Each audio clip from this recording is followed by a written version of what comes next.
In 1999, we spent $20 billion. And you can't see all this, but you'll get the gist of it. A decade later, we were spending $30 billion. The first question is, are you $10 billion better off? Obviously, the answer is no. There's only been 1 year when we dropped spending. First, this is George Ryan's his last year. He did the responsible thing and cut $1.5 billion.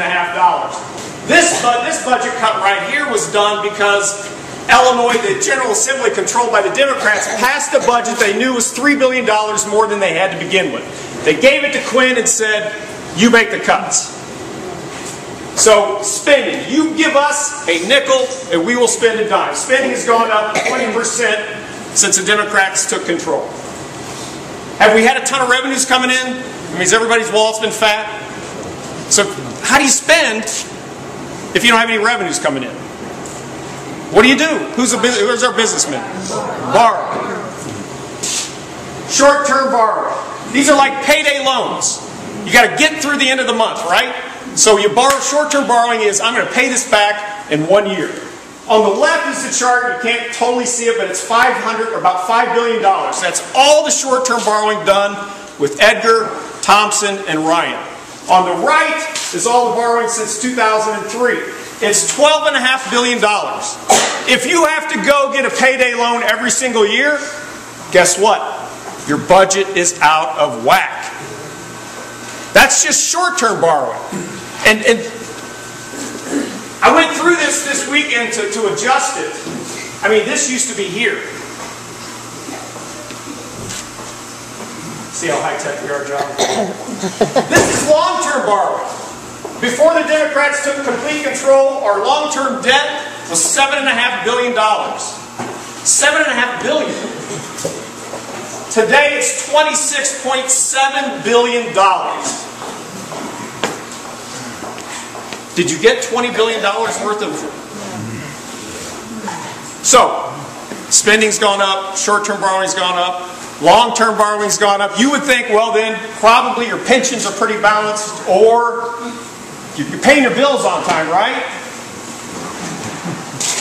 Unfunded pension liabilities. I mean, look at it. We're sitting at $80 billion. Actually, if you use the real rate of return, pensions have averaged 5% return the last 5 years. When we say how much do we have to put in there to make it work, we use a figure of 8% return. That's pipe dream. So it's worse than that. When the Democrats took control, there were about 1.5 million Illinoisans on Medicaid. Today it's 2.8 million. Which means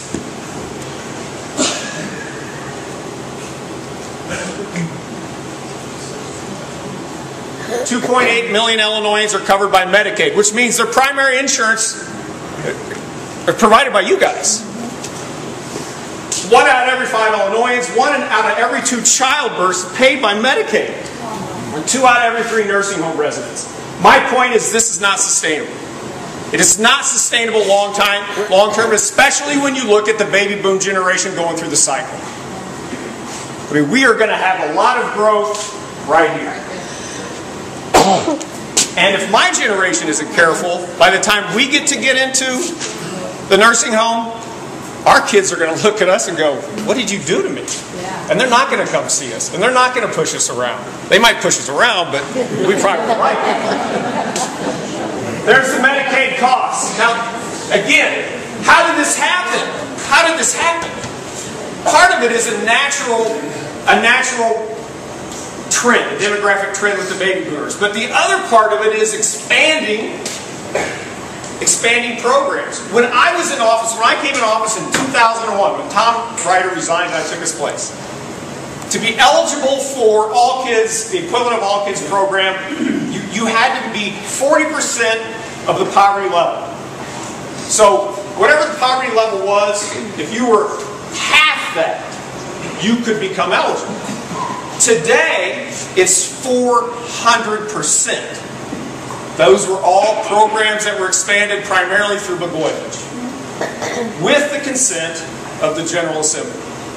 Job growth. I think John talked about it. It's nationwide, what's the key? It's job growth. We're good at borrowing money. We're good at unpaid bills. We're good at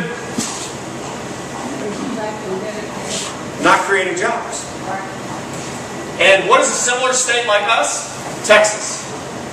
My wife Lisa used to live in Texas, and all she talks about is Texas, the Cowboys and this and that. And she's right about this. I mean, states our size, besides California, are growing. We're not. And I can go through all these trends. I'm not going to do it. Workman's comp, etc. But my question is, if you knew that you had a state like this with this challenge, what would you do? You are Governor Pat Quinn, you are Senator Sam McCann, you are Representative Jim Watson. What would you do? What did the majority party do?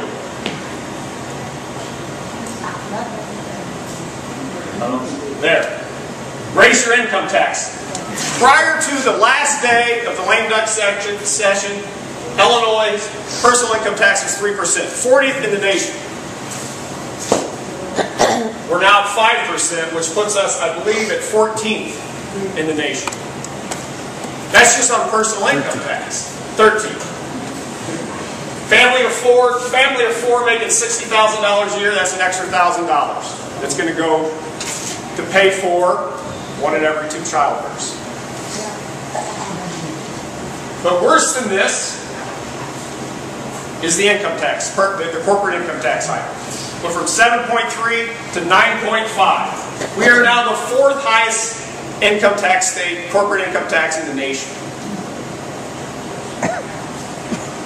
Last week, the mayor of the city of Indianapolis took out a full-page ad in all of our newspapers across the state.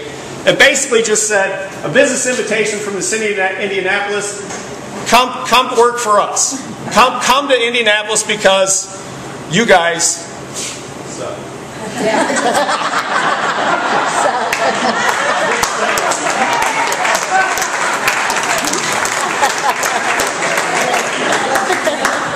Sam and I were down here last week talking to the Farm Bureau guys. And we were talking about this, and the question was, if we were going to run an ad like this, what would we say? Besides what somebody else just said.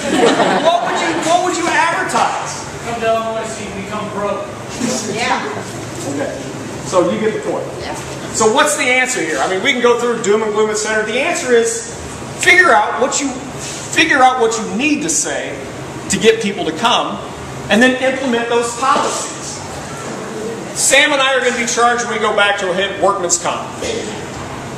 As a small businessman who's in the trenches now, nobody knows better. He's going to carry that banner in the Senate. We've got people in the House. We've got 6 new members in the House. Dwight Kay works for a big trucking firm. He's going to come. He's already got ideas. So reform workman's comp. No new spending. You're going to hear the Democrats talk about, well, we passed an income tax increase, but we put spending caps in. When I say spending cap to you, Howard, you would think it's capped, right? Yes. You would think that the spending cap would look like this. To a Democrat, a spending cap is the first year, which is next year, we're going to grow spending by 10%. And then 2% every year thereafter. The $7 billion you're going to get from this income tax increase is going to be wiped out from the next 4 years of spending that they're bragging about. So we can change that. Look, when we go back, we don't have enough votes to make it change. We have enough votes to make it painful for them to maintain these policies. And we have the right ideas so that when 2012 comes around, that this ground swelling that Sam started and that John talked about across the nation continues. This is going to be a revolution. A lot of people talk about, well, a revolution's top down, bottom up. It's going to be bottom up, including geographically. Including geographically. If we're going to turn this state around, it's got to be done by downstaters. We have got...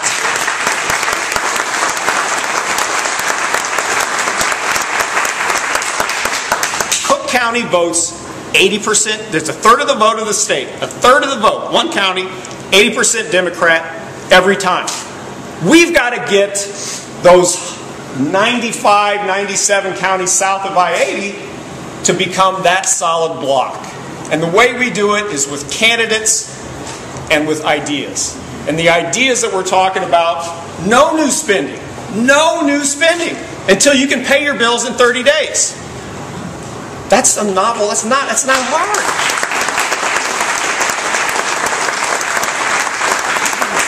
And then cuts. Let me just close with a quote. Anybody heard of David Halberstam? He writes lots of books. He wrote The Best and the Brightest, and he wrote some baseball books, and he wrote a book on the auto industry in the mid-'80s when the auto industry was dying. I mean, you know, there was this Japanese threat, and we weren't sure what was going on, but this is our job as politicians. He said, no country, including America, was ever to be as rich as America had been from 1945 to 1975. And other nations were following the Japanese into middle-class existence, which meant that life for most Americans was bound to become leaner. But in the middle of 1986, and he's talking about the auto industry and society as a whole, there seemed to be little awareness of this, let alone concern about it. Few were discussing how best to adjust the nation to an age of somewhat diminished expectations, or how to marshal its abundant resources for its survival in a harsh, unforgiving new world. And this is the most important thing, how to spread the inevitable sacrifices equitably. Our mission, in the old days, people campaigned by saying, this is what I'm going to give you, vote for me. We have to campaign and lead by saying, what I'm going to give you is a future for your children and your grandchildren. And we're going to make tough decisions, and I'm going to tell you we're going to make tough decisions, and we need you to stick with this. So